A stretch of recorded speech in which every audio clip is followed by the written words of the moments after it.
And it is July 4th.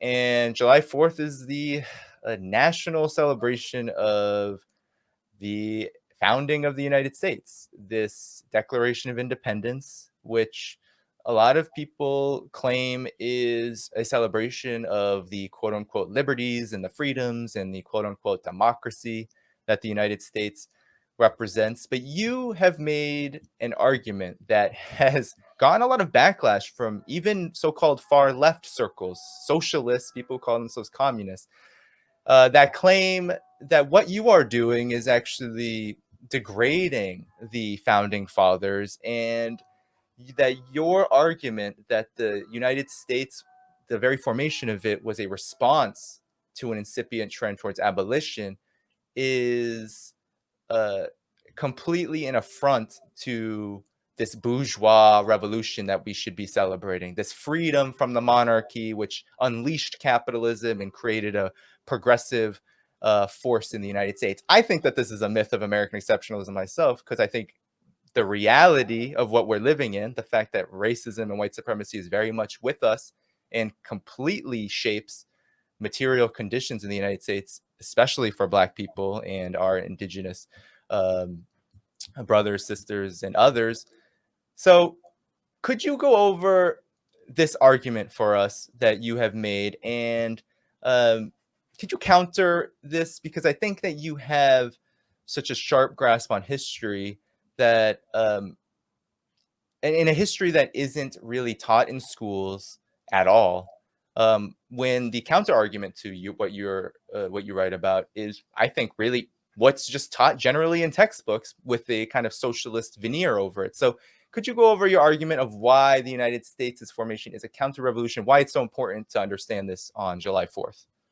Well, first of all, thank you for inviting me. Second of all, you anticipated the part of the thesis I put forth in suggesting that July 4th, 1776 marks a counter-revolution, not only against an incipient trend of abolitionism in London, as represented by Somerset's case, June 1772, where Lord Mansfield suggested that slavery would no longer obtain in England. There's justifiable apprehension that that decision would leapfrog the Atlantic and jeopardize slave fortunes of a murderous row of so-called founding fathers, including Washington, Jefferson, Madison, Patrick Henry, lawyers for slave owners like John Adams. And some of the critics, when they look at abolitionism, they don't look at, at the enslaved as being the abolitionists. They only look at people like themselves. And then they say, well, we didn't see an abolitionist trend erupting in London. Well, you need to look in Jamaica. You need to look at Barbados.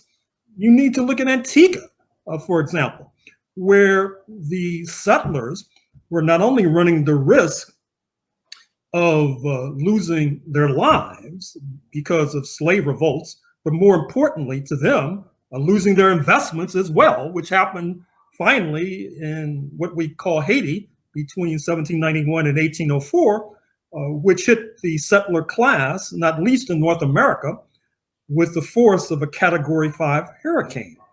You should also know that it's not only labor that's at issue. And interestingly enough, these so-called materialists, when it comes to looking at North America, they throw materialism into the dustbin because when you have the breaking of the law, which is basically what these settlers in North America did, there must be powerful material reasons. One, of course, is slavery. The other is land.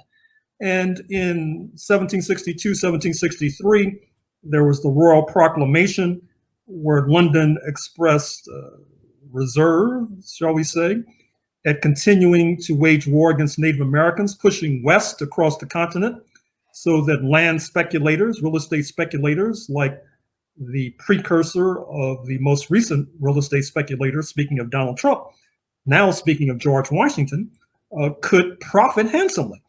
Part of the problem with regard to historians, and particularly US historians, is that many of them, they'll parachute into 1750 and pick up the story there, which is like coming into the movie in the middle of the plot and thinking that you grasp everything that has happened before, Or, as I've written previously, it reminds me of the jury in the first Rodney King case. Recall that Rodney King was the black motorist in the early 1990s. His beating savagely by officers of the law was captured on tape. That became evidence in the trial of the officers of the law. The officers' defense attorneys, rather slyly, would only show snippets of the tape, and therefore not a continuous loop. And the credulous jury would be asked, do you see any violation with regard to this snippet? Well, no.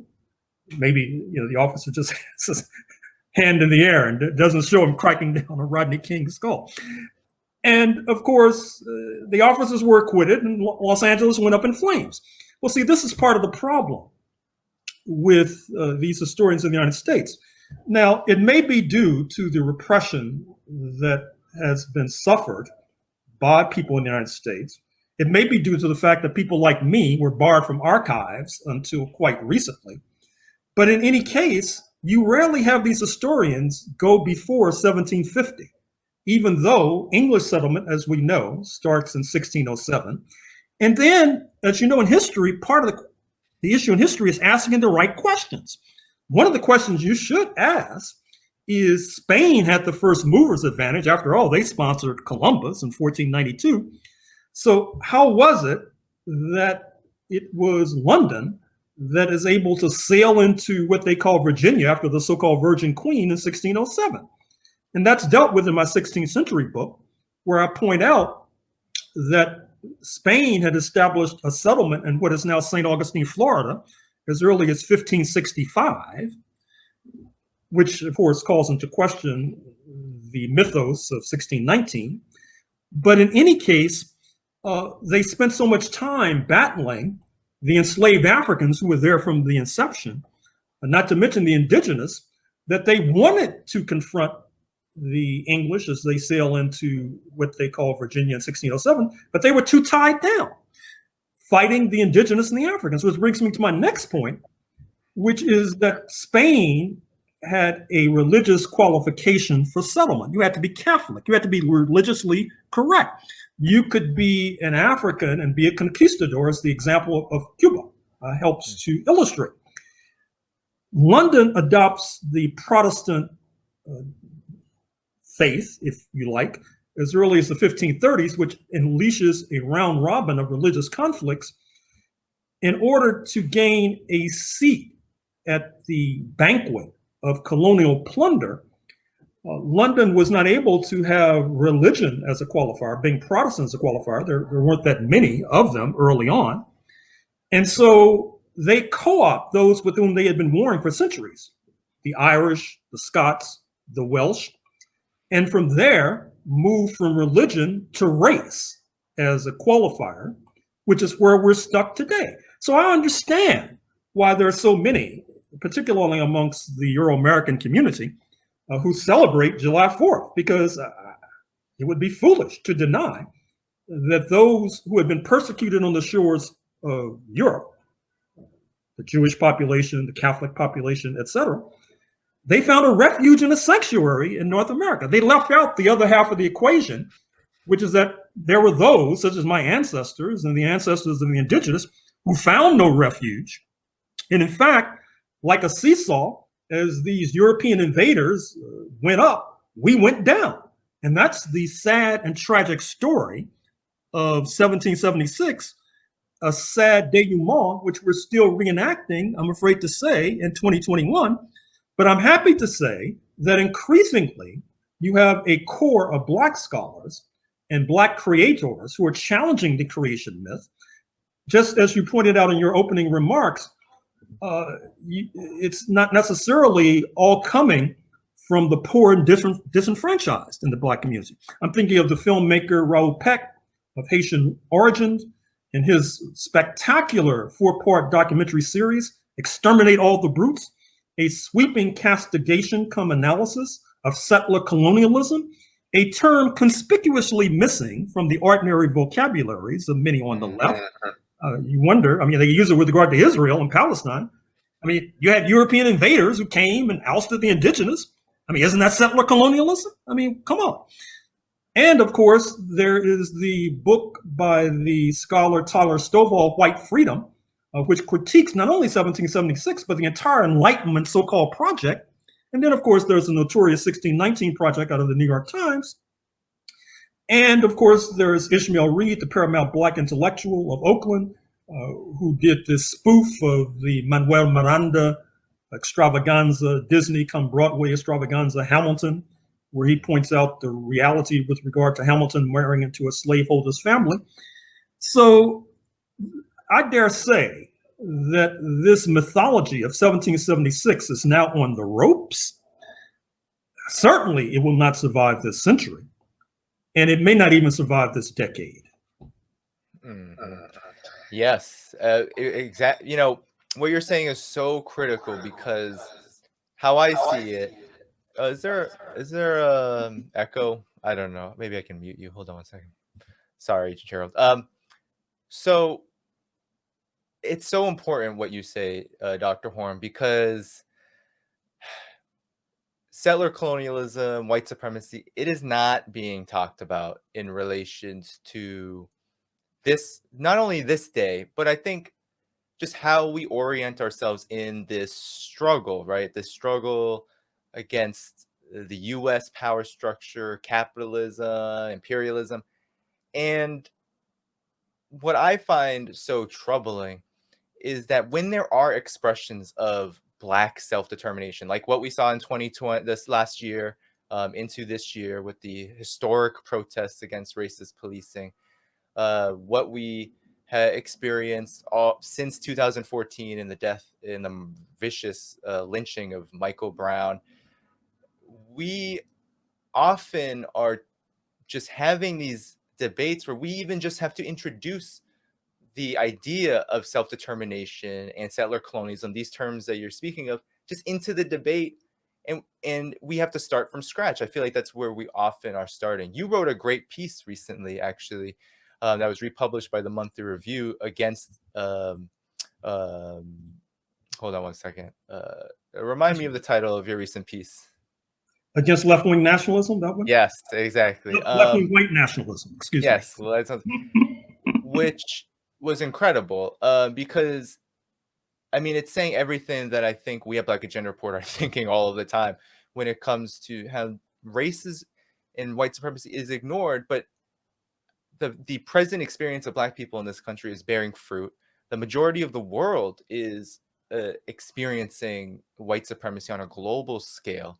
And so I would, I want you to, if you could, give us a picture of what you write a lot about, which is the role of Africans, the role of the enslaved in pushing history forward in the colonial context of the mainland colonies, because the breakaway from Britain is often just viewed as the colonists were sick of tyranny from the motherland, right? And that was it.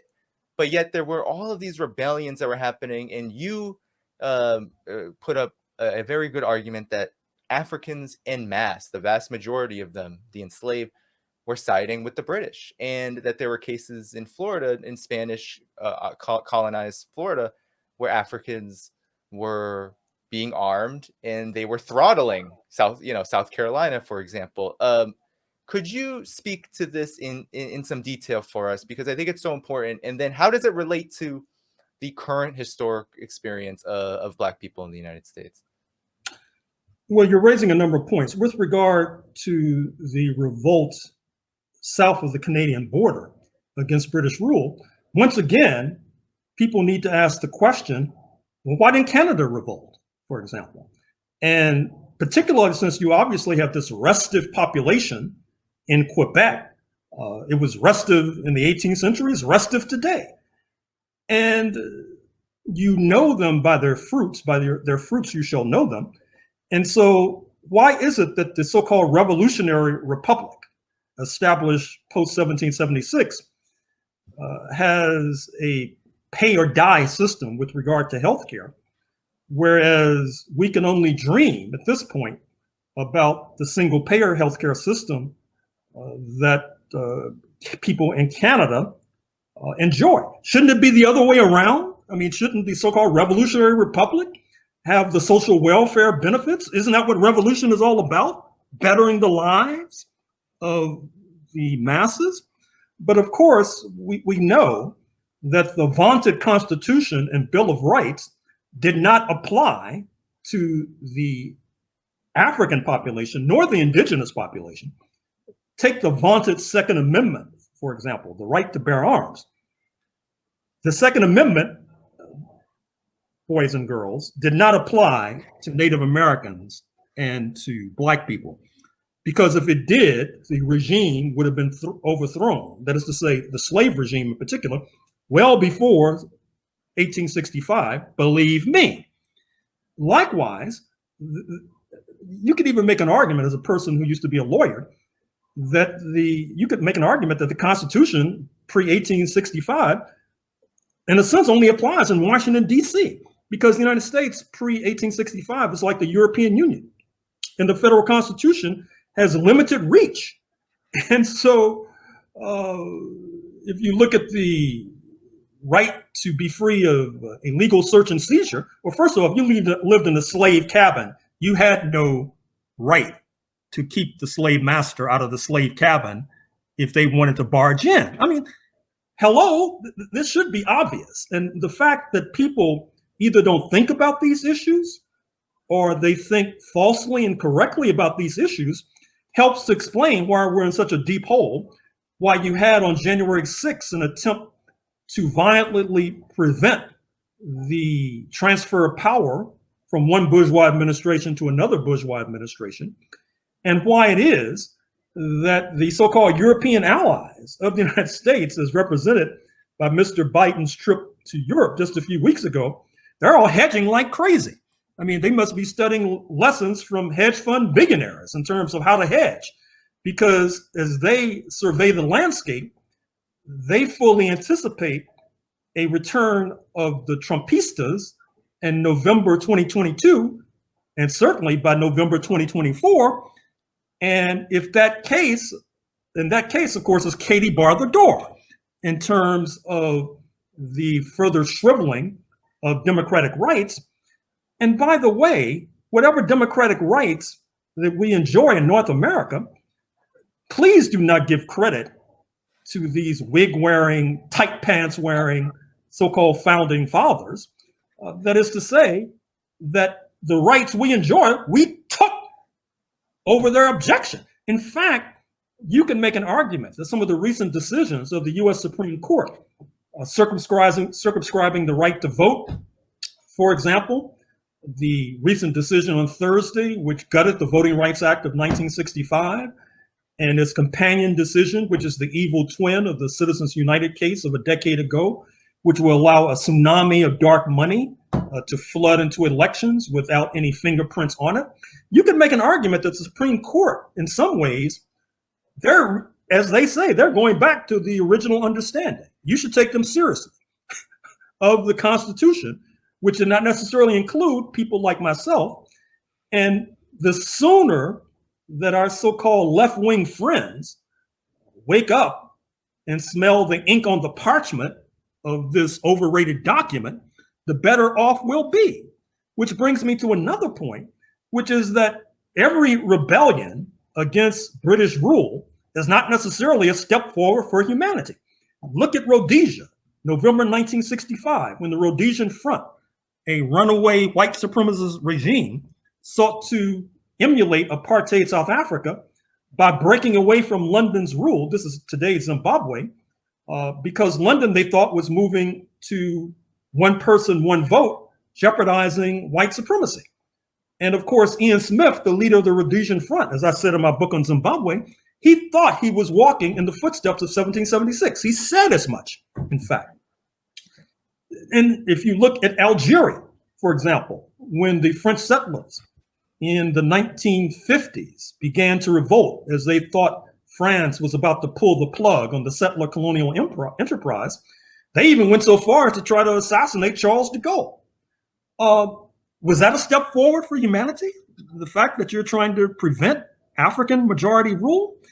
So once again, I think that these theses of these people who are prattling and prating about issues that they know little or nothing about really need to be called to account. And minimally, they should ask the question, why is it that we're sitting here in North America speaking English in light of the fact, as I said, and as you already know, Spain had the first mover's advantage?